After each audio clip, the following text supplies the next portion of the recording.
हमारे छोटे छोटे बच्चों के हाथ में मोबाइल है।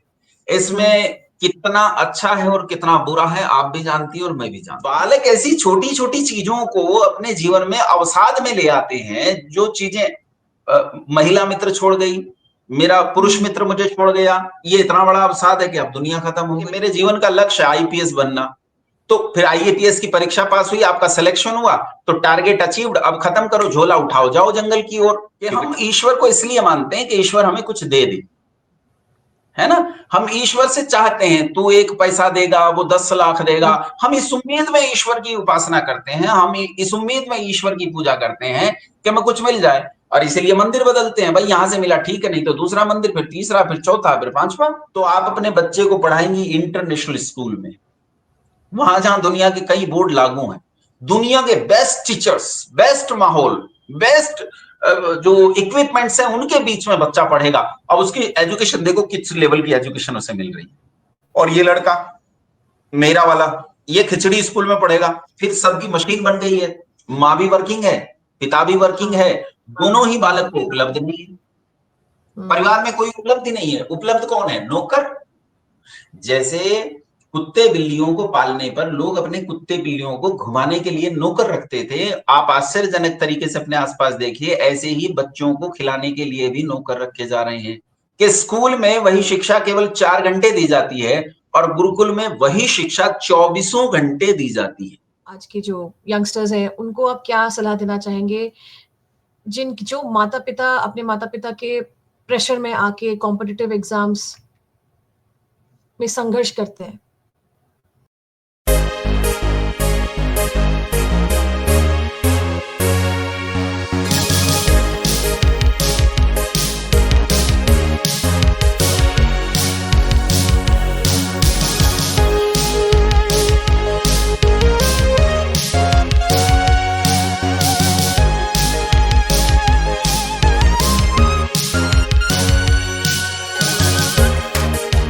नमस्कार दर्शकों, मेरा नाम रूपशा दास है एनिग्मेटिक होराइजन से, और मेरे साथ है आज योगेश विद्यार्थी जी। इनके बारे में कुछ बताना चाहूंगी। जैसे कि भारत में शिक्षा की जो गुरुकुल प्रणाली एक प्राचीन और पुरानी परंपरा है, जो हम हजारों साल से पुरानी है। वैदिक कल्चर में ग्रसित गुरुकुल प्रणाली एक यूनिक एजुकेशनल फ्रेमवर्क थी, जहां छात्र या शिष्य अपने शिक्षक या गुरु के साथ नेचुरल होलिस्टिक सेटिंग में रहते थे, सीधे बातचीत और व्यक्तिगत मार्गदर्शन के माध्यम से सीखते थे। योगेश भारद्वाज जी एक दूरदर्शी शिक्षक हैं, जिन्होंने मॉडर्न कॉन्टेक्स्ट में गुरुकुल शिक्षा प्रणाली को पुनर्जीवित करने और अडाप्ट करने के लिए अथक प्रयास किया है। योगेश जी आर्ष विद्याकुलम के फाउंडर हैं, जो एक एजुकेशनल इंस्टीट्यूशन है जो गुरुकुल सिस्टम के प्राचीन ज्ञान को कंटेम्प्रेरी टीचिंग मेथड्स के साथ जोड़ना चाहते हैं।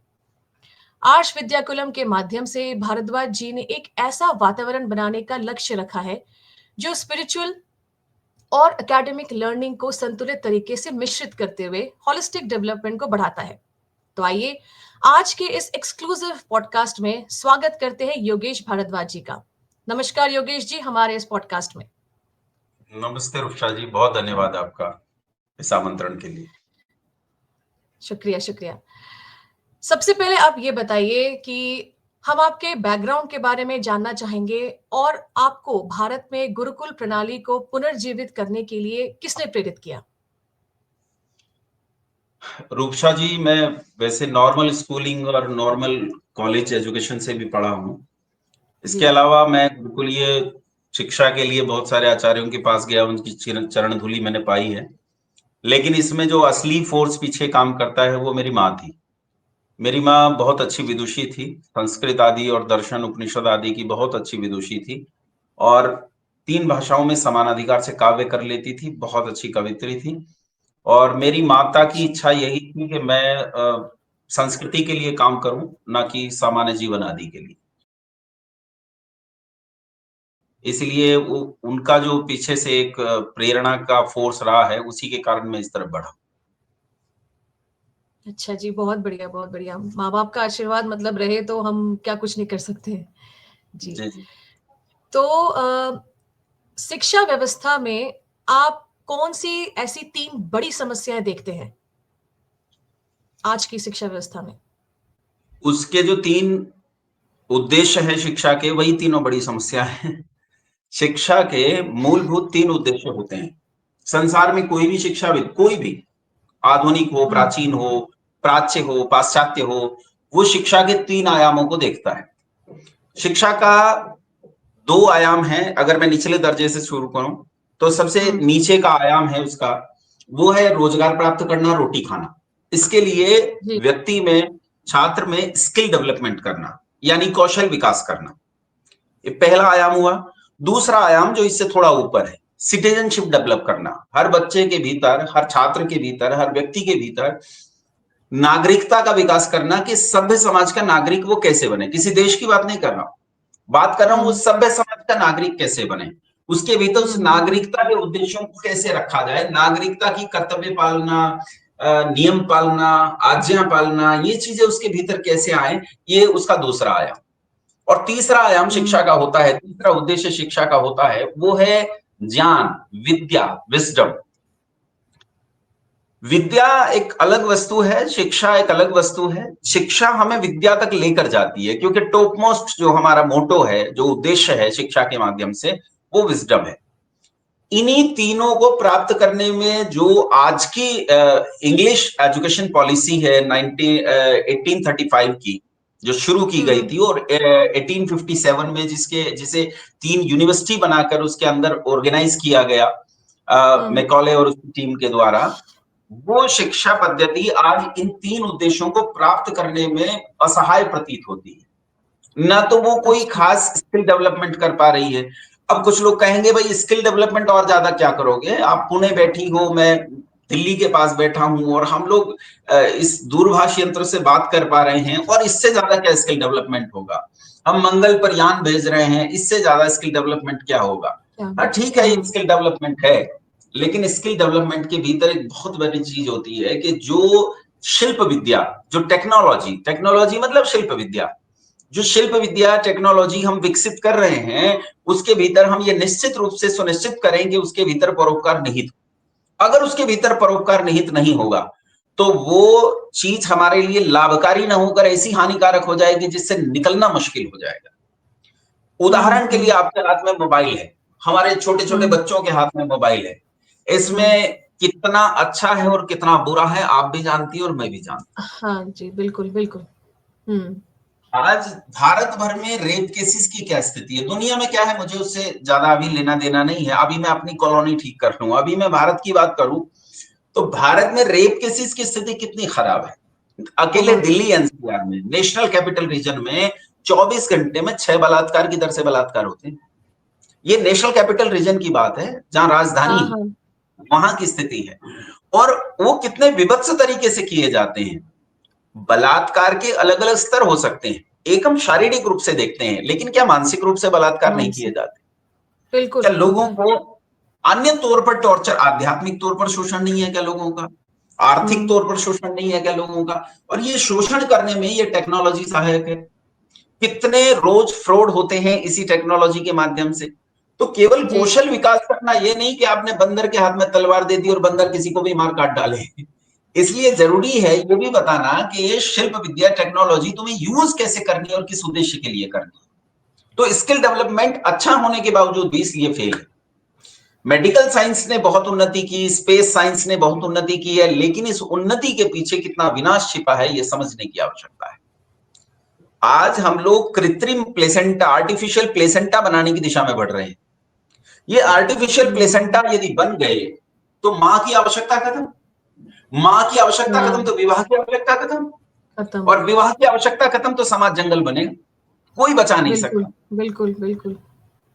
और रूपसा जी, आप जहां रहती हैं, मतलब महाराष्ट्र का वो इलाका जिसे आर्थिक राजधानी कहा जाता है मुंबई को, यदि उसके हुँ, आसपास के इलाके को आप देखें अच्छी तरह से, तो आपको पता चलेगा आजकल युवकों और युवतियों में विवाह की प्रवृत्तियां समाप्त होती जा रही जी, जी, जी। ये देखा है। हैं। वो विवाह हाँ, विवाह करना करना नहीं नहीं चाहते। चाहते। हाँ, नहीं करना चाहते। जिन्होंने विवाह कर लिया वो बच्चे पैदा करना नहीं बच्चे चाहते। करना नहीं चाहते। बिल्कुल, बिल्कुल, बिल्कुल। ये अभी चल रहा है। ये हाँ। परिस्थिति, इसलिए कौशल के स्तर पर यह शिक्षा अपने उद्देश्य में इसलिए असफल है कि जो कौशल ये दे रही है वो कौशल हमें लाभ के बजाय हानि अधिक दे रहा है कौशल शिल्प अच्छा है, इसमें कोई टेक्नोलॉजी बेहतरीन है, इसमें कोई शक नहीं है, लेकिन ये टेक्नोलॉजी लेके कहां जा रही है ये भी जानना बहुत जरूरी है। दूसरी चीज है सिटीजनशिप का विकास करना। अच्छा, एक छोटा सा प्रश्न है मेरा आपसे, मतलब ऐसे प्रश्न पूछना तो नहीं चाहिए लेकिन समझने के लिए पूछ लेता हूं। हम लोग हेलमेट लगाते हैं, गाड़ी की सीट बेल्ट बांधते हैं, किस लिए बांधते हैं रूपशा जी आपके दृष्टिकोण से? सुरक्षा के लिए अपनी। नहीं, हम इसलिए बांधते हैं सीट बेल्ट और इसलिए हेलमेट लगाते हैं कि अगले चौराहे पर पुलिस वाला खड़ा है, मेरा चालान ना कट जाए। असल बात यही है। हम लोग इसलिए नहीं बांधते क्योंकि नियम है, नियम पालना हमारे स्वभाव में नहीं है, आज्ञा पालना हमारे स्वभाव में नहीं है। प्रधानमंत्री जी कागज चुक चुक कर कागज उठा उठा के दिखाएंगे सब जगह से, गंदगी को उठा के दिखाएंगे सब जगह से, लेकिन वो नियम पालना क्या हम भारतीयों के व्यवहार में उतरा, आचरण में उतरा? नियम पालना सिटीजनशिप जिसे कहते हैं, नागरिकता जिसे कहते हैं। हमें चोरी करने को मिले, हम बिजली की चोरी करेंगे, हमें चोरी करने, हम सब जगह एक अलग ही तरीके से जीते हैं। हम सोचते हैं अवसर कहां मिले, और जहां जिसे अवसर मिला वो अवसर है, नियम पालना हमारे जीवन में से निकल गई। ये दूसरा उद्देश्य फेल हो रहा है उच्च शिक्षा का। तीसरा उद्देश्य है विद्या। विद्या पूरी तरह गायब, विद्या है ही नहीं इस शिक्षा में, ये विद्या तक आपको लेकर जाती नहीं है।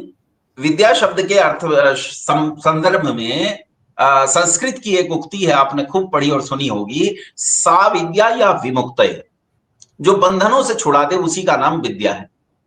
अब बंधनों से कौन छुड़ाएगा? बंधनों से छुड़ाएगा ये आस्तिकता की ओर ले जाने वाली कि ईश्वर बंधनों से छुड़ाएगा आपको, तो ईश्वर की ओर ये लेकर जाती नहीं है, ये बंधनों विद्या की ओर लेकर। अगर हम विद्या को, अगर मैं नास्तिकों के दृष्टिकोण से देखूं तो सुख पैदा करना जीवन में, ये विद्या का एक बड़ा लक्षण है कि जीवन में सुख पैदा हो। क्या ये शिक्षा हम जीवन में सुख पैदा करने में सफल है? क्या हम मशीन बनते जा रहे हैं या वास्तव में हम मनुष्य बनते जा रहे हैं? हम मनुष्य बढ़ने की तरफ बढ़ रहे हैं या हम मशीन बनने की तरफ बढ़ रहे हैं? यदि सावधानी पूर्वक देखें तो हम धीरे धीरे मशीन बनने की तरफ बढ़ रहे हैं। कई स्थान ऐसे होते हैं जहां, जैसे मेरे पास कॉस्मोपॉलिटन सिटी दिल्ली है, आपके आसपास मुंबई है। इन दोनों शहरों के आसपास का 150-200 किलोमीटर का एरिया ऐसा है जहां से लोग नौकरी करने मुंबई और दिल्ली जाते हैं। वो ट्रेन में बैठकर वहां तक जाते हैं। अब आदमी को नौकरी शुरू होगी 8 बजे 9 बजे, वो घर से निकला 4 बजे 5 बजे अंधेरे में, और शाम को वो घर घुसता है 10 बजे, जाके सो जाता है। कोई जिंदगी नहीं है इसकी, जीवन में से जीवन ही गायब है। इसने अपने बच्चों की शक्ल हफ्ते में संडे वाले दिन देखनी होती है, ये संडे वाले दिन देखता है कि ये मेरे बच्चे ऐसे दिखते हैं, रोज नहीं देख पाता। तो हमारी जिंदगी में से जीवन ही समाप्त हो रहा है, जीवन का रस सूख रहा है, तो फिर विद्या कहां बची? इसलिए ये जो शिक्षा वर्तमान में है ये पूरी तरह असफल है, असहाय है इन तीनों उद्देश्यों की पूर्ति करने। आपने जो बातें कही वो तो एकदम लॉजिकल है, आजकल यही हो रहा है एक्चुअली। तो आपके गुरुकुल में कौन से विषय पढ़ाए जाते हैं और आप प्राचीन ज्ञान को मॉडर्न साइंस के साथ कैसे जोड़ते हैं? अच्छा, इसमें रूपशा जी मैं दो चीजें, आपके एक प्रश्न के भीतर दो चीजें बताऊंगा। एक तो मैं जो जिस एजुकेशन पे काम कर रहा हूं वो एजुकेशन पे काम मैं गुरुकुल के लिए नहीं कर रहा, क्योंकि गुरुकुल में शिक्षा के ये तीनों उद्देश्य अच्छी तरह से प्राप्त किए जा रहे हैं। छात्र वहां अच्छे से जाके पढ़ते हैं, वो नागरिकता भी सीखते हैं, वो जीवन में शौच सीखते हैं कि बाहरी सफाई और भीतरी सफाई कैसे करनी है। उन्हें पता है कि बाहर की गंदगी जल से साफ होगी और भीतर की गंदगी सत्य से साफ होगी, इसलिए वो अप्रामाणिक बातों को नहीं मानते, पाखंडों में नहीं फंसते, मूर्खताओं में नहीं फंसते, वो सच को स्वीकार करते हैं। वो जानते हैं 2 दूनी 4, तो वो कभी भी 2 दूनी सवा 4 नहीं करना चाहते। तो उनका वो उद्देश्य जो सिटीजनशिप का हो या कौशल विकास का हो या फिर विजडम का हो, वो तीनों उद्देश्य उनके पूरे हो रहे हैं। इसलिए मेरा ध्यान इन बालकों की ओर तो बिल्कुल नहीं है जो ऑलरेडी एक सही ट्रैक पर हैं। इस देश में नर्सरी क्लास से लेकर कक्षा 12 तक रूपशा जी 19 करोड़ छात्र पढ़ते हैं। ये स्कूल एजुकेशन की बात कर रहा हूं, मतलब बिल्कुल जमीनी लेवल से शुरू करें आप और 12वीं कक्षा तक जाएं, 19 करोड़ छात्र पढ़ते हैं। और हायर एजुकेशन में 43 मिलियंस, यानी आप समझिए मोटा मोटी 4.5 करोड़ 4.5 करोड़ छात्र जो है वो हायर एजुकेशन में पढ़ते हैं। इन छात्रों को अगर मैं एक गुरुकुल में 70 छात्र पढ़ते हैं, एक में 100 छात्र पढ़ते हैं, एक में 50 छात्र पढ़ते हैं, यदि मैं उनके जीवन में लगा रहूं और इन 19 करोड़ छात्रों को यूं ही छोड़ दूं, तब कैसे होगा? मान लीजिए रूपशा जी को किसी गुरुकुल में पढ़ाया गया, रूपशा जी को अच्छे से तैयार कर दिया गया, बढ़िया अच्छे गुण हैं उनमें, अच्छे सद्गुण हैं, वो समाज की सेवा करना चाहती हैं, समाज में उत्थान चाहती हैं, अपनी योग्यता को संसार के लिए उपयोग करना चाहती हैं, लेकिन उनका विवाह एक ऐसे व्यक्ति के साथ कर गया जो इस मैकॉले एजुकेशन से पढ़ के एकदम दुष्ट व्यक्ति बन के बाहर निकला है। तब ये तो घर में ही भयंकर स्थिति बन गई, समाज में तो क्या होगा? हम गुरुकुलों के माध्यम से 4 छात्र पैदा करते हैं कि ये 4 छात्र समाज का कल्याण करेंगे, उधर 4 लाख राक्षस पैदा हो जाते हैं। हाँ। इसलिए केवल गुरुकुलों को साधने से काम नहीं चलेगा, 19 करोड़ छात्रों को टारगेट करना पड़ेगा। इसलिए मैं जिस एजुकेशन पॉलिसी पे काम कर रहा हूं, वो एजुकेशन पॉलिसी इन 19 करोड़ छात्रों को टारगेट कर रही है और वो 19 करोड़ छात्रों के लिए काम करेगी। एक तो ये। दूसरा जो आपका प्रश्न था कि आपके गुरुकुल में क्या पढ़ाया जाता है, तो गुरुकुल में वो हर विषय पढ़ाया जाता है जिसे आजकल स्कूल अपने तरीके से रिप्रेजेंट करता है। बस अंतर इतना है कि स्कूल में वही शिक्षा केवल 4 घंटे दी जाती है और गुरुकुल में वही शिक्षा 24 घंटे दी जाती है। बालक सुबह जब उठता है 4:30 बजे या 4 बजे के आसपास छात्र उठ जाता है। 4 बजे उठने के बाद छात्र की शिक्षा उसी समय शुरू हो जाती है जिस समय शैया छोड़ता है। शैया से उतरते ही उसका पहला काम होता है अपनी शैया को सावधानी पूर्वक तय करके एक ओर रख देना। अपना कोई कपड़ा बिखरा हुआ ना है, इसका ध्यान रखना।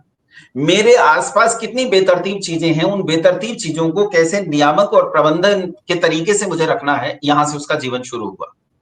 इसके बाद वो शौच जाता है, स्नान करता है, शौच के बाद वो व्यायाम आदि करता है, व्यायाम करने के बाद वो इसी संघर्ष में से होता हुआ यज्ञ संध्या आदि करता है और यज्ञ संध्या के बाद उसका विद्यालय समय शुरू होता है प्रातराश के बाद। प्रातराश यानी ब्रेकफास्ट के बाद।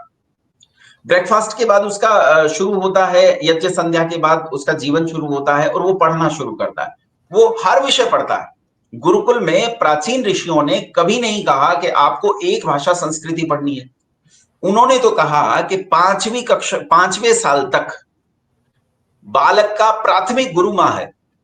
और माँ कैसा गुरु है? माँ ऐसा गुरु है कि 5 वर्ष तक बच्चे को जोर से बोलना भी नहीं है, इतनी लाड़ना देखनी है कि रत्ती भर उसके सामने जोर से आवाज नहीं निकालनी, गालियां, अपशब्द, मारना, ये सब काम बच्चे के साथ नहीं करने 5 वर्ष तक। 5 वर्ष के बाद बालक हैंडओवर हो गया पिता को। अब पिता थोड़ी कठोरता करेगा और बालक को 5 वर्ष से लेकर 10 वर्ष तक पढ़ाएगा। यहां स्पष्ट तौर पर लिखा है, अगर आप उठाकर पढ़ें शास्त्र को, तैत्तिरीयोपनिषद आदि पढ़ें, तो वहां लिखा है कि मां कई भाषाओं की वर्णोच्चारण शिक्षा बालक को सिखा देवे। कई भाषाओं की कहा, केवल संस्कृत नहीं कहा। इसलिए हमारे यहां अंग्रेजी निषिद्ध नहीं है। फ्रेंच, स्पेनिश, तमिल, तेलुगु, कन्नड़, मराठी, हरियाणवी ये निषिद्ध नहीं है। हम जितनी भाषाएं सिखा सकते हैं उतनी भाषाओं को बच्चों को सिखाना चाहिए। फिर माता पिता दोनों पढ़ाने के बाद अपने बालक को गुरुकुल छोड़ाएं और गुरुकुल में उन बालकों को पढ़ाने का उपक्रम शुरू हो। यहां से शुरू होती है ताड़ना। अब कहते हैं अब बालक का लाड़ना नहीं करनी है, लाड़ इतना सा नहीं करना है, अब ताड़ना करनी है। क्योंकि याद रखो, एक वो देखा होगा आपने, कुम्हार को घड़ा बनाते हुए आपने देखा होगा। इसमें तीनों दिख जाएंगे आपको।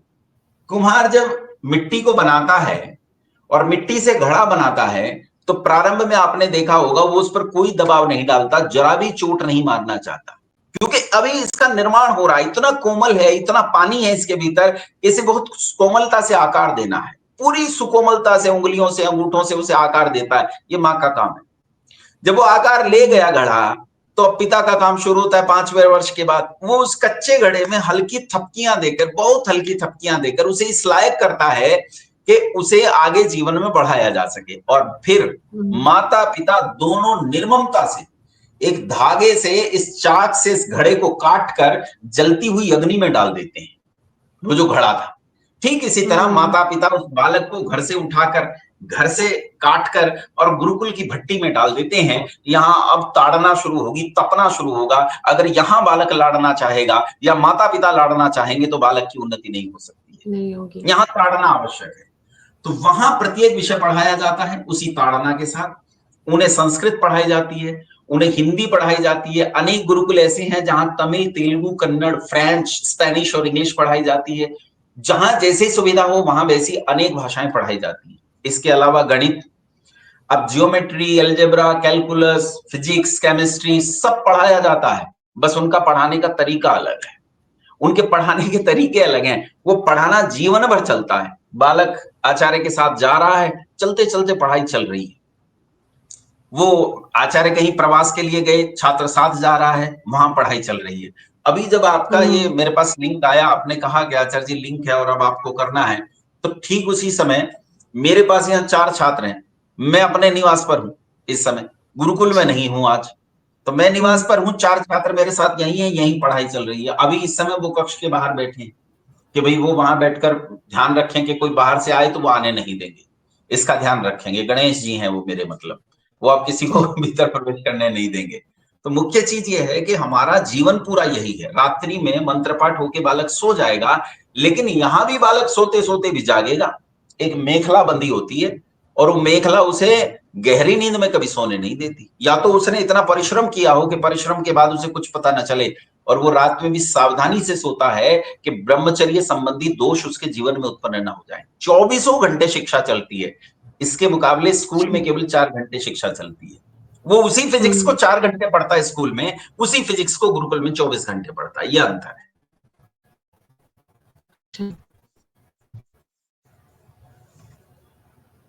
तो आपके नजरिए से शिक्षा में स्पिरिचुअलिटी को शामिल करना कितना महत्वपूर्ण है? मैंने आपको बता ही दिया, तीसरा आयाम जो है विजडम वाला, वो हाँ। स्पिरिचुअलिटी ही है, आध्यात्मिकता ही है। देखो, दुख से छूटना किसी का भी सीधा सीधा उद्देश्य है। आप अपनी मैगजीन चलाती हैं, अपना इस मैगजीन के माध्यम से आप बहुत सारा प्रिंटेड लिटरेचर पैदा करती होंगी, बहुत सारी वीडियोस लिटरेचर के रूप में पैदा करती होंगी। ये सब क्यों कर रही हैं?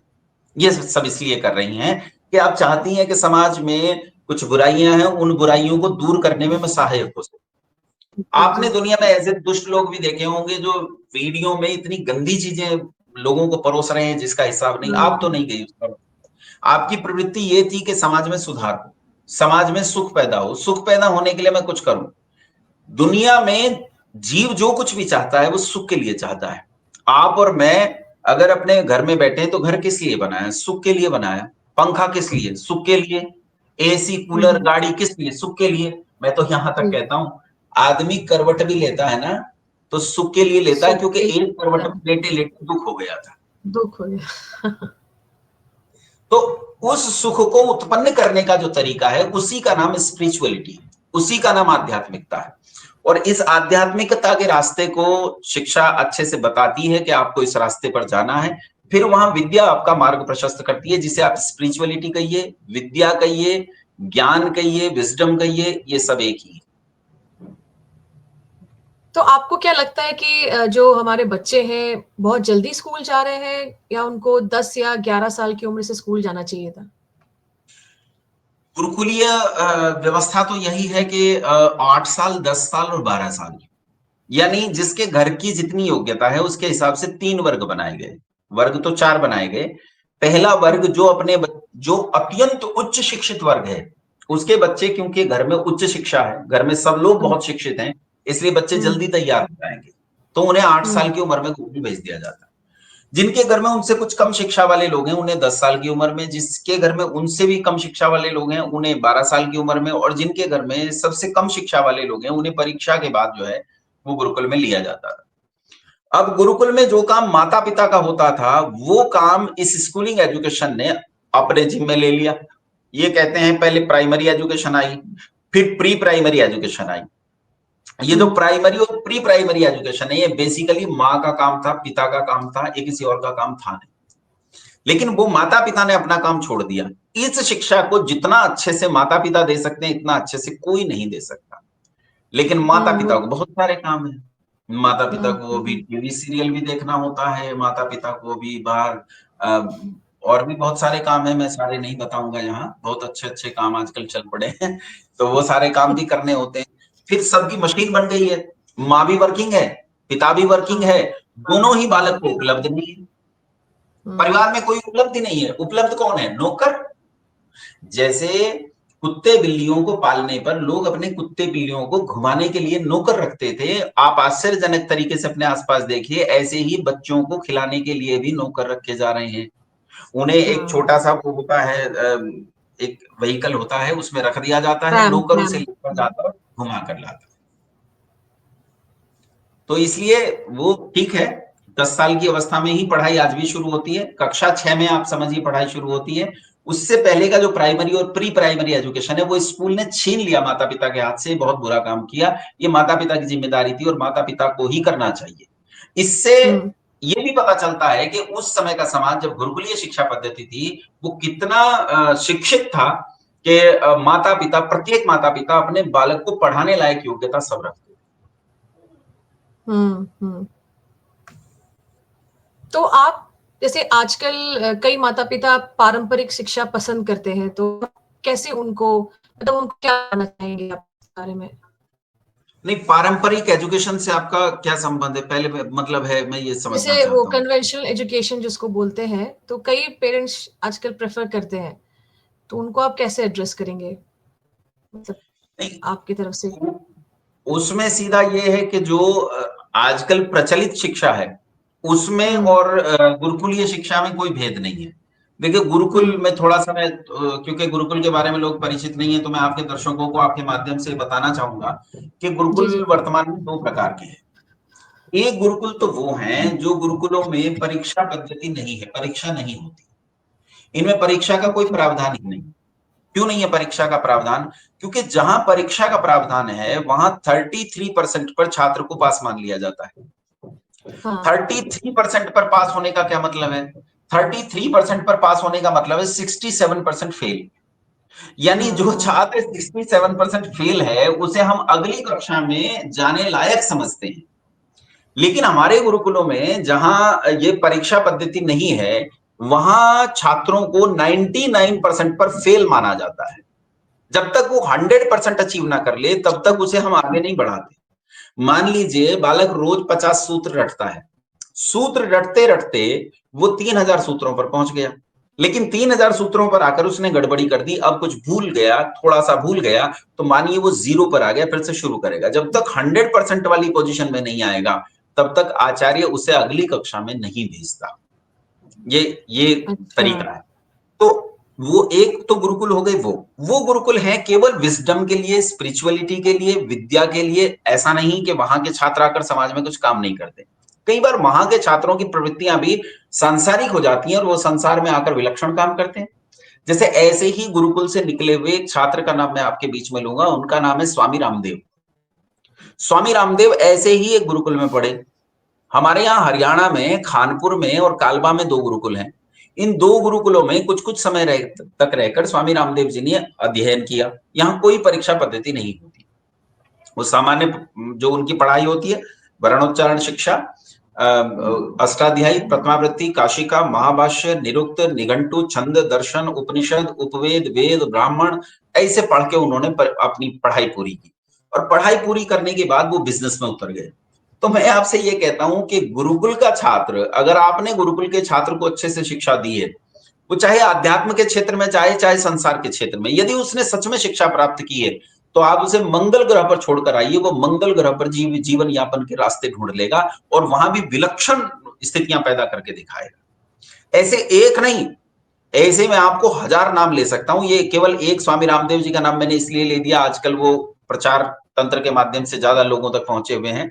ऐसे अनेक लोग हैं जिन्होंने विलक्षण तरीकों से ऐसी उपलब्धियां प्राप्त की हैं। इनमें प्राचीन काल में आप देखिए तो आदि गुरु शंकराचार्य हैं, या हम्म स्वामी दयानंद सरस्वती हैं, आचार्य हम्म। चाणक्य हैं।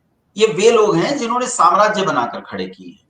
और ये आधुनिक में मैंने आपको उदाहरण दे दिए, ऐसे कई आधुनिक में उदाहरण दे सकता हूं। शंकराचार्य जी हैं, स्वामी निश्चलानंद सरस्वती जी वर्तमान में हैं।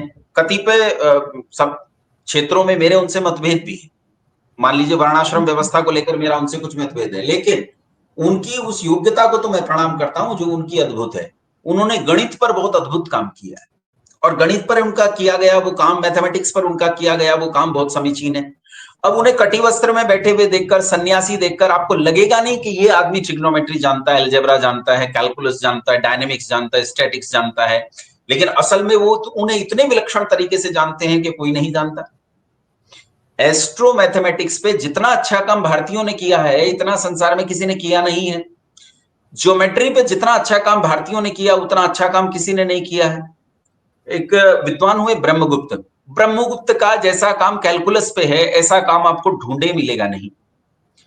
आचार्य भास्कर, उनका अपना ग्रंथ कैलकुलस का भी है, अलजबरा का भी है, लीलावती नाम का ग्रंथ है, जो लीलावती अपनी पुत्री को पढ़ाते हुए उन्होंने लिखा। उनकी पुत्री लीलावती ने गणित के कई ग्रंथ लिखे जो आज के गणितज्ञों के लिए अब तक रहस्य हैं।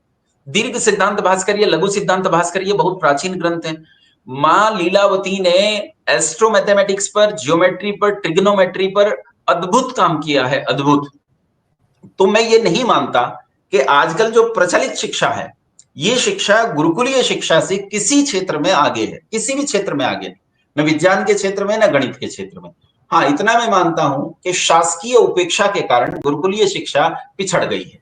ये ऐसी स्थिति है कि जैसे किसी छात्र को मोटरसाइकिल पर बिठाकर कहा जाए कि तुम इस पर दौड़ो, और दूसरे छात्र के पांव में मोटे मोटे पत्थर बांध दिए जाएं और उससे कहा जाए कि तुम उसके साथ दौड़ो, रेस को जीतो।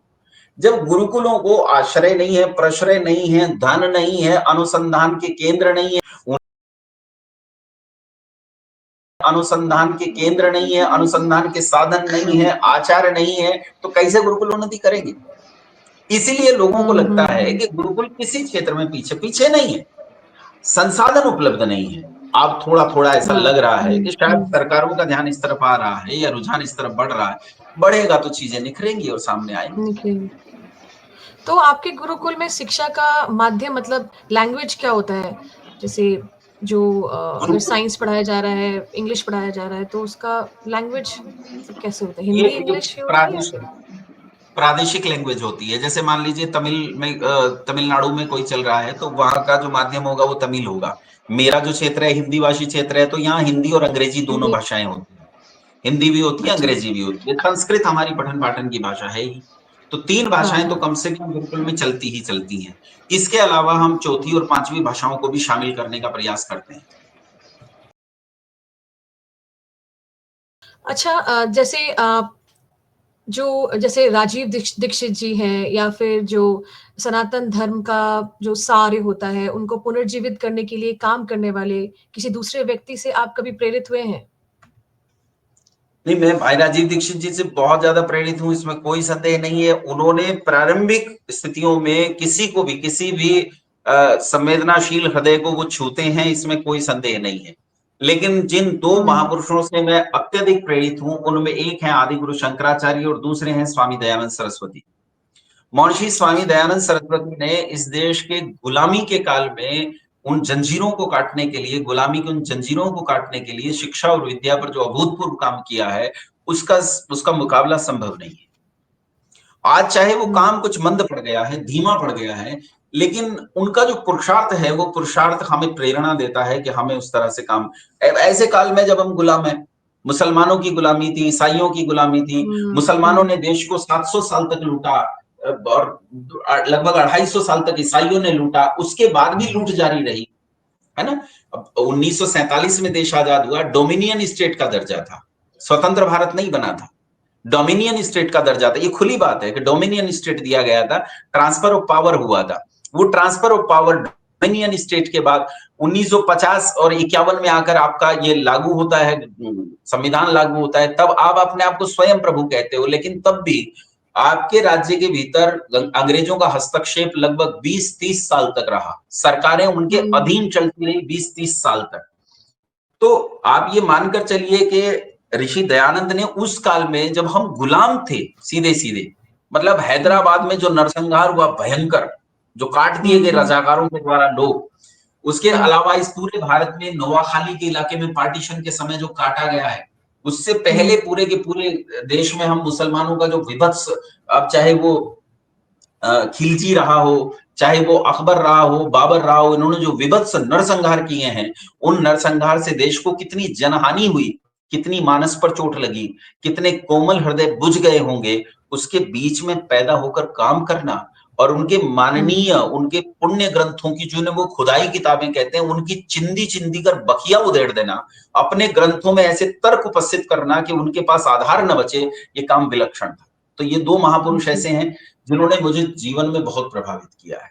और तीसरा एक मतलब मैं और निश्चित रूप से कहना चाहूँगा और आप तो सुनकर ज़रूर गौरवान्वित होंगी कि मैं जो कुछ हूँ, वो मैं अपनी माँ की जूती में से झड़ी हुई जी। धूल से ज़्यादा कुछ भी नहीं। वो बहुत विदुषी स्त्री थी, जो कुछ मैं हूँ, वो उसके पैर की जूती की धूल के बराबर ही है, उससे ज़्यादा कुछ नहीं। वो भी मेरे जीवन का एक बहुत बड़ी प्रेरणा थी।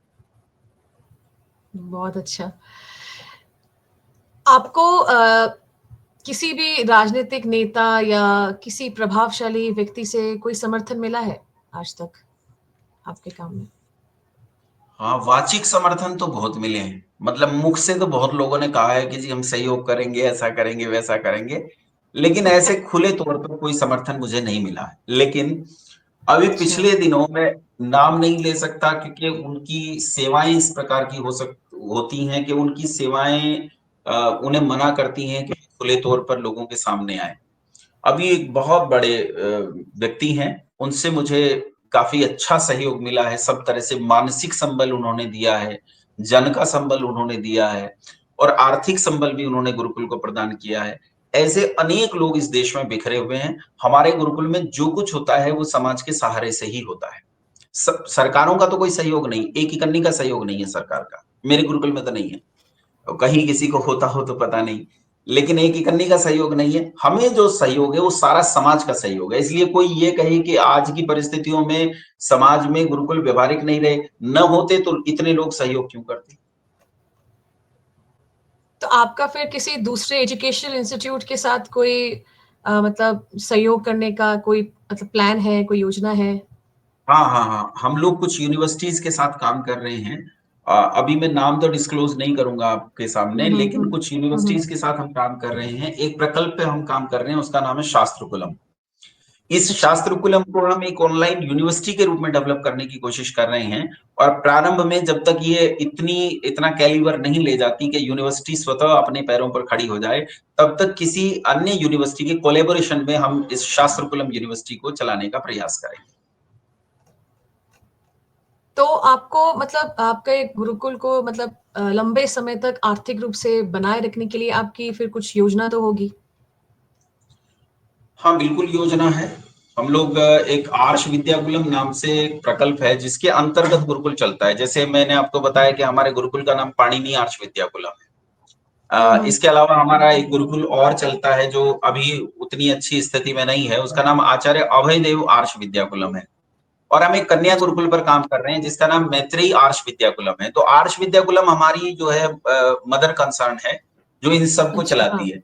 इस हुँ, आर्ष विद्याकुलम के माध्यम से हमने बहुत सारे ऑनलाइन एजुकेशन प्रोग्राम चालू किए हैं, जिसके माध्यम से एक बहुत बड़ा वर्ग मतलब मैं अनुमान करता हूँ कि 8 से 10 लाख लोगों का वर्ग जो है, वो हमारे साथ हुँ, जुड़ा हुँ। हुआ है। वो हमें सहयोग करते हैं, उसी से गुरुकुल चलता है। अच्छा, तो इसमें आप टेक्नोलॉजी को कैसे शामिल करते हैं अपने पारंपरिक मूल्य को बरकरार रखते हुए? जवाब दे रहा हूँ। पारंपरिक मूल्यों को बचाने के लिए हमारी जो दिनचर्या होती है गुरुकुल की, वो पूरी की पूरी दिनचर्या जो है, वो पारंपरिक मूल्यों पर ही आधारित है। और हम उन पारंपरिक मूल्यों का पूरा-पूरा उपयोग और उपभोग भी करते हैं। एक समय हमारे गुरुकुल पर कुछ ऐसा संकट आया कि भोजन तक की समस्या हो गई थी। ऐसे में अच्छा, मेरे छात्रों को मैंने कहा घबराने की आवश्यकता नहीं, गुरुकुल की परंपरा है भिक्षा की। हम भिक्षा करेंगे और भिक्षा करके अपना काम चलाएँगे और हमने लगभग 6 मास तक भिक्षा से अपने गुरुकुल को चलाया। तो हम अपने अच्छा, छात्रों को उन पारंपरिक मूल्यों में दीक्षित करते हैं, जिन पारंपरिक मूल्यों के आधार पर गुरुकुल को कभी कोई हानि नहीं हो सकती। मैंने आपसे पहले भी कहा कि गुरुकुल के छात्र को वो इतना दक्ष कर दिया जाता है कि आप उसे उत्तरी ध्रुव पर छोड़ आइए, जहाँ कोई मनुष्य उपस्थित नहीं है, वो वहाँ जीवन की सारी संभावनाओं को जीवंत करके दिखा देगा। ये गुरुकुल के छात्र की विशेषता होती है। हम इसी के लिए तैयार करते हैं। एक छोटा-सा उदाहरण हाँ, मैं आपको हाँ। दूँ, ये जो आज आपकी मैगी जनरेशन है, ये जो नई जनरेशन आई है, ये मैगी जनरेशन घर में जैसी रहती है आप और हम सब जानते हैं। बच्चा घर में रहता है, माँ 10 चुम्मियां लेकर उसे जगाती है और धो देती है, मतलब नहाया तो खुद से जाता है क्योंकि माँ नहलाती है तो धो देती है।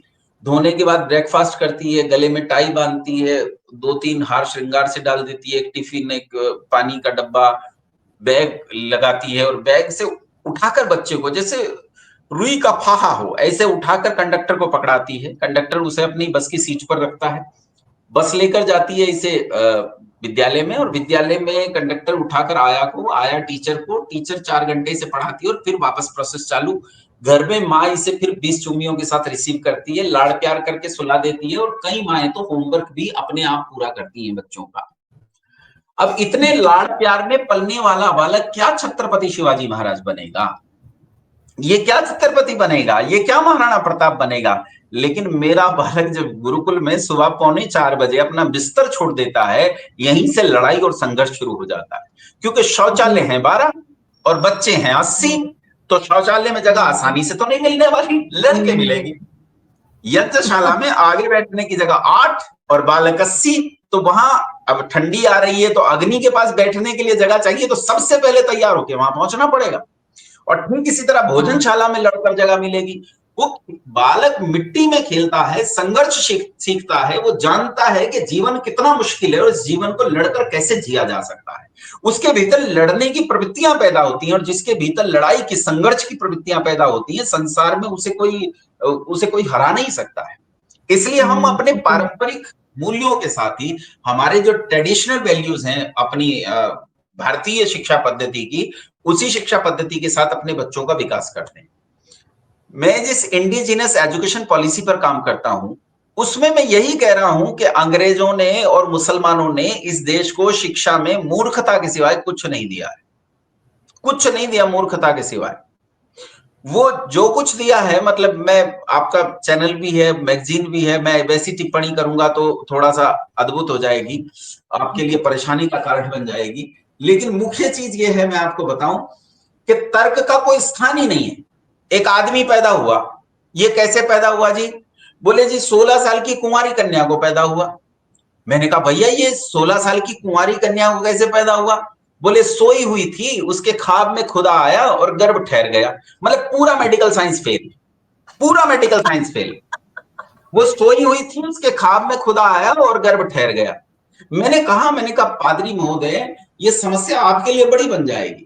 कहीं आप किसी दिन सोए रहे, इबादत अधिक कर ली और आपके ख्वाब में खुदा आ गया, तो आपका कहां ठहरेगा? किडनी में कि फेफड़े में? मां के तो पेट में बच्चेदानी थी, आपका गर्भ कहां ठहरेगा? ये बड़ी समस्या। अब ये इलॉजिकल बातें, ये शिक्षा में ठूंस दी गई। हमें अतार्किक बातें जिनका तर्क से दूर दूर तक लेना देना नहीं है, वो ठूंस दी गई।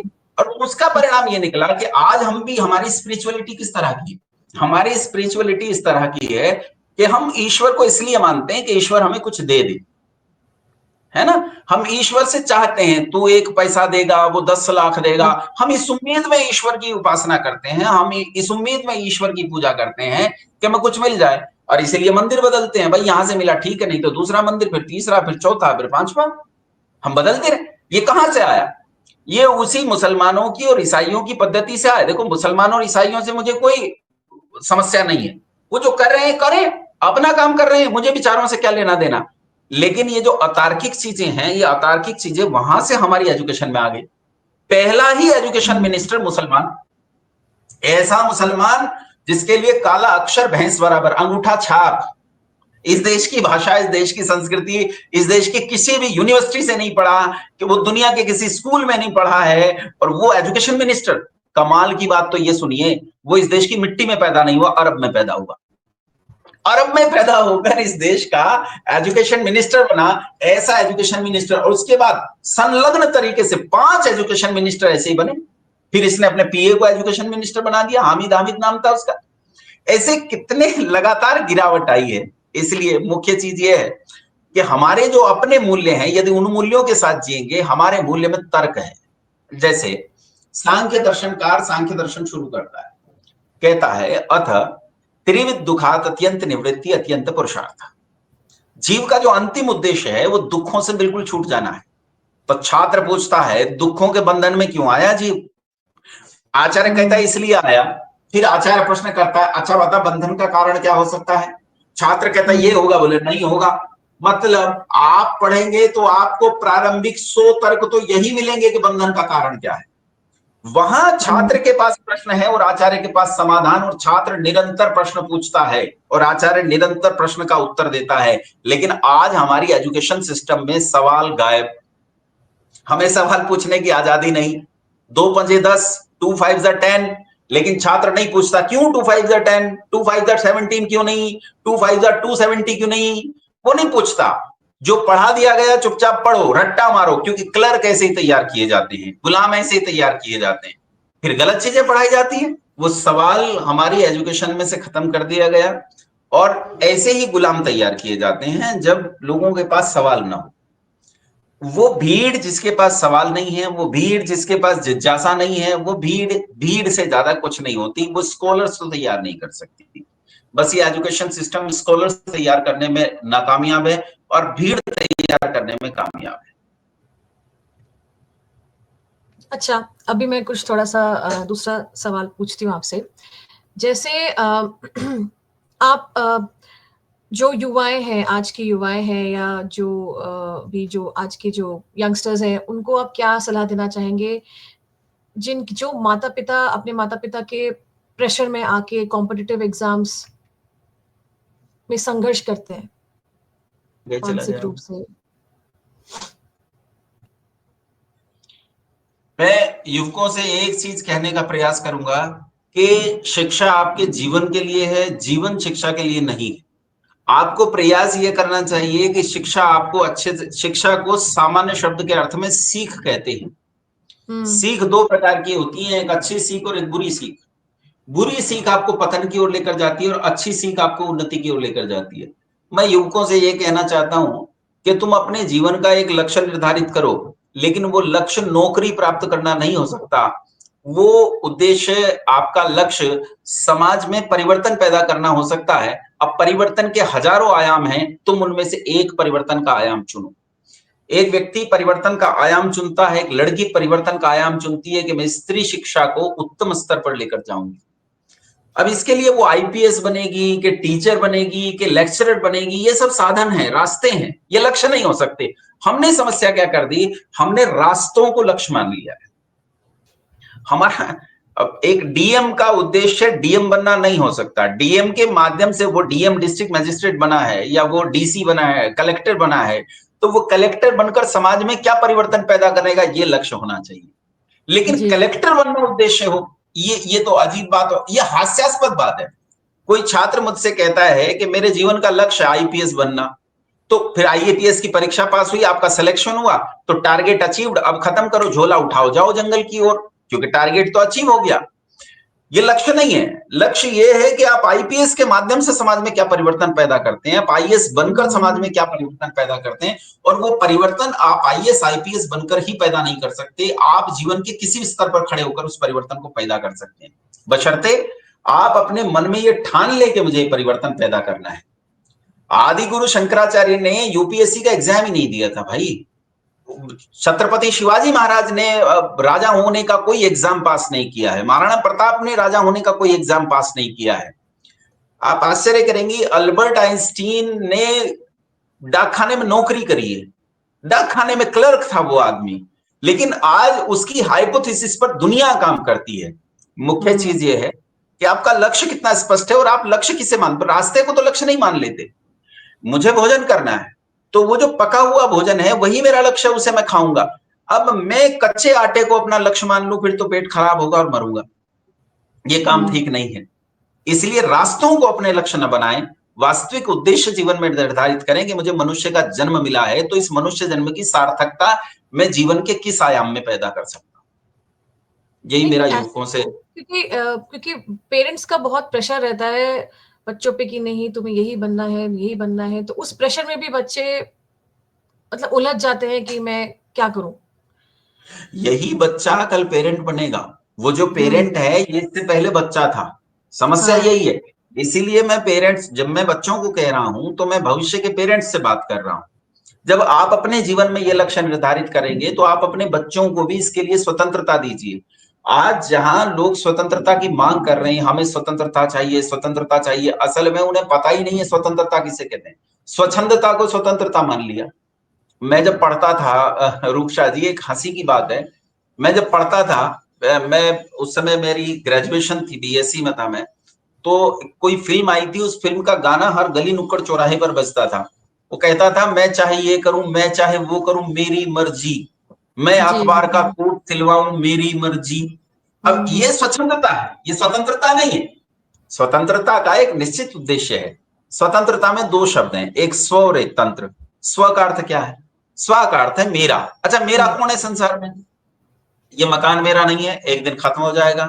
माँ मर जाएगी, पिता मर जाएंगे, पत्नी पता नहीं मरेगी कि पहले छोड़ जाएगी, पति पता नहीं रहेगा साथ के पहले छोड़ जाएगा, बच्चे कल मेरे होंगे कि नहीं होंगे। मेरा अगर संसार में कोई है तो वो मेरा मैं मेरा हूँ। आत्मा है, मेरा परमात्मा है। और उसके तंत्र में जीना, इसका नाम स्वतंत्रता है। यानी उसके बनाए हुए डिसिप्लिन में जीना, इसका नाम स्वतंत्रता है। जल हुँ, जंगल और जमीन की सुरक्षा के साथ अगर मैं नहीं जीता, मैं अगर इस सारे संसार के इकोसिस्टम को सुरक्षित रखते हुए नहीं जीता, तो फिर मैं स्वतंत्र नहीं हूं। स्वतंत्र होने का मतलब है कि आप अनुशासित हो, आप डिसिप्लिन हो। आप डिसिप्लिन नहीं हो तो आप स्वतंत्र नहीं। स्वतंत्र वो जो किसी डिसिप्लिन को मानता है। तो ये डिसिप्लिन हर माता पिता, हर बच्चे को मानना पड़ेगा कि हम अपना लक्ष्य क्या निर्धारित करें। हमने रास्तों को तो लक्ष्य नहीं बना लिया है। और इसी की समस्या यह है कि इस एजुकेशन सिस्टम को खत्म होना होगा, बर्बाद होना होगा, दफन होना होगा, जलना होगा। दूसरा कोई उपाय नहीं है। जी, इस एजुकेशन सिस्टम को खत्म होना होगा और इसके स्थान पर इंडिजीनियस एजुकेशन पॉलिसी को डेवलप होना हुँ। होगा, जो वर्णाश्रम धर्म की संस्कृति को इस देश में स्थापित कर सके, जहां सुख है, डिप्रेशन नहीं है, अवसाद नहीं है, आत्महत्या नहीं है। जी, जी।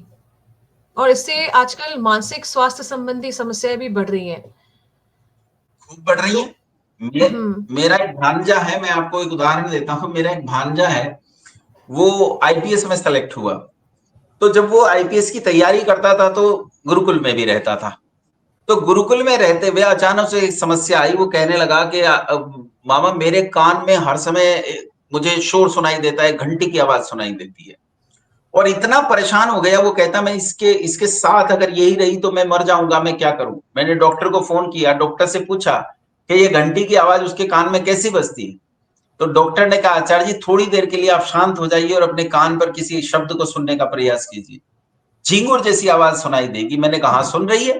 बोले, बस उसके साथ समस्या ये, उसने अपने आप को उस आवाज पर फोकस कर लिया है और एक अजीब अवसाद में वो डूब गया है। बालक ऐसी छोटी छोटी चीजों को अपने जीवन में अवसाद में ले आते हैं, जो चीजें महिला मित्र छोड़ गई, मेरा पुरुष हुँ, मित्र मुझे छोड़ गया, ये इतना बड़ा अवसाद है कि अब दुनिया खत्म हो गई। हुँ, मेरी हुँ। माँ ने मुझे चार शब्द डांटने के लिए कह दिए, ये इतना बड़ा अवसाद है कि मैं आत्महत्या कर लूंगा। मैं किसी परीक्षा में हाँ, फेल हो गया, ये इतना बड़ा अवसाद है कि मैं आत्महत्या कर लूंगा।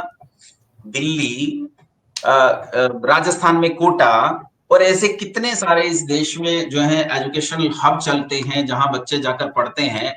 और हर महीने सैकड़ों बच्चे, मतलब सालाना सैकड़ों बच्चे इन एजुकेशन हब में मर जाते हैं, क्योंकि उनके ऊपर दबाव होता है।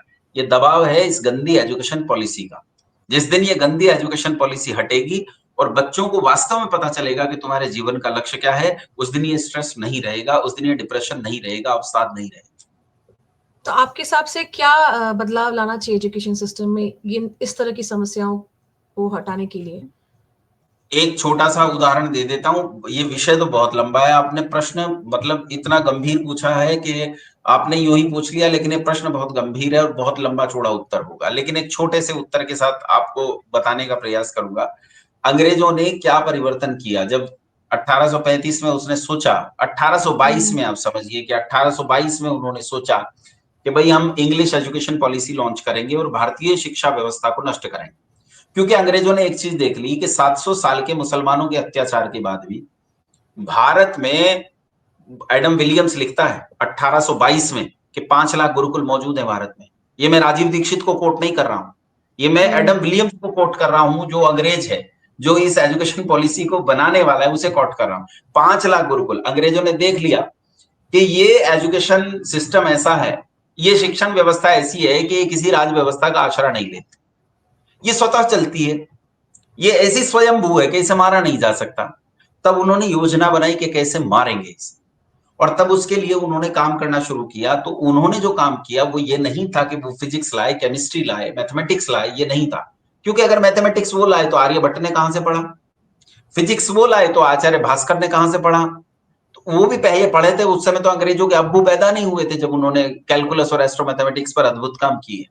इसका मतलब उन्होंने ये हमें नहीं दिया, अभी तो उन्होंने हमें क्या दिया है, उन्होंने हमें दिया हमारी ही संस्कृति के खिलाफ विष। पहली चीज जो उन्होंने दी, शिक्षा को निशुल्क परंपरा को समाप्त करके सशुल्क परंपरा प्रारंभ की। हमारे यहां शिक्षा में शुल्क नहीं था। अब शिक्षा में शुल्क होना कितना प्रलयंकारी हो सकता है, अब आप विचार कीजिए। मैं आपको इसकी सरणी देता हूं, उदाहरण देता हूं।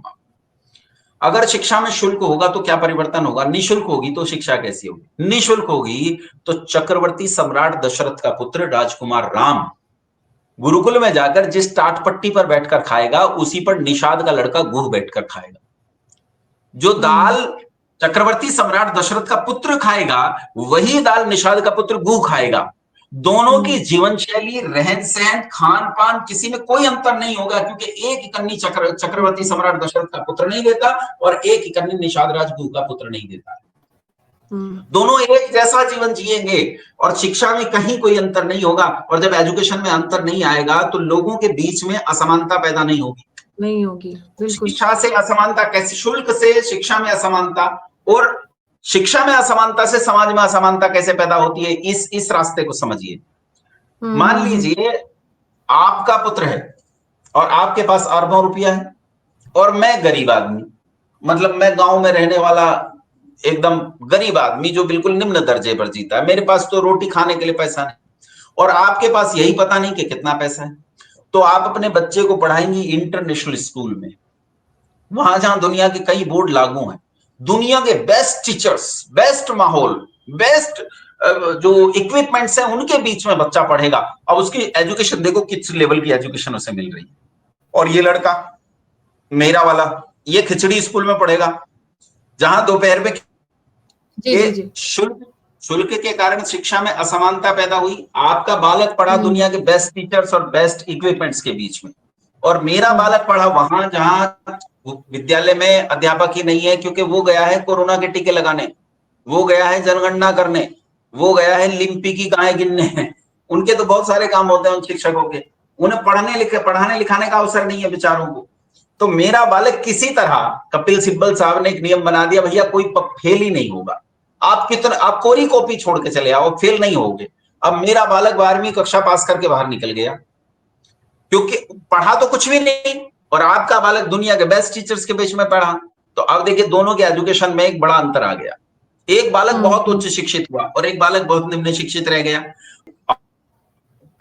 अवसर में असमानता पैदा हुई, और अवसर में असमानता से लोगों को समाज में असमानता पैदा हुई, और इस समाज में पैदा हुई असमानता के कारण लोगों में ऊंच नीच, छुआछूत, गरीब अमीर की खाइयां बढ़ी। इसका कारण था इंग्लिश एजुकेशन पॉलिसी। उनका सीधा टारगेट था इस समाज के ताने बाने को तोड़ना, और वही उन्होंने किया। ये एक छोटा सा उदाहरण मैंने दिया आपको कि एजुकेशन में शुल्क लाकर उन्होंने कितना बड़ा अपराध कर दिया। दूसरी चीज और भी हो सकती है, जैसे आवासीय शिक्षा, गुरुकुल की शिक्षा पूरी तरह बोर्डिंग स्कूलिंग एजुकेशन होती है, और जो स्कूलिंग एजुकेशन है इसमें बच्चा गृहस्थ में रहता है, दूसरों का घर बर्बाद करता है, माता पिता का घर बर्बाद कर रहा है और खुद को भी बर्बाद कर रहा है।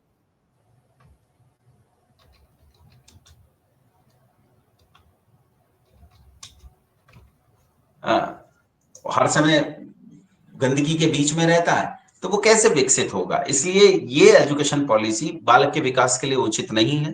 जरूरी है कि इस देश में इंडिजिनस एजुकेशन पॉलिसी जन्म ले। वर्तमान में आई नई नई education policy, new education policy 2020 के नाम से है, उसमें भी केवल डाइस की तरह खेलने का काम किया गया है, बहुत ज्यादा परिवर्तन नहीं है। और ये भी मतलब एक और चीज देखा गया है कि आजकल के एजुकेशन इंस्टीट्यूशंस में फिजिकल एजुकेशन के महत्व को नजरअंदाज किया जा रहा है। तो आप उसमें क्या बोलना चाहेंगे? हाँ, बिल्कुल सही कह रही हैं आप, बहुत बढ़िया प्रश्न आपने उठाया। फिजिकल एजुकेशन को नजरअंदाज किया जा रहा है, मॉरल एजुकेशन को नजरअंदाज किया जा रहा है। फिजिकल एजुकेशन के नाम पर भी धंधा चल रहा है।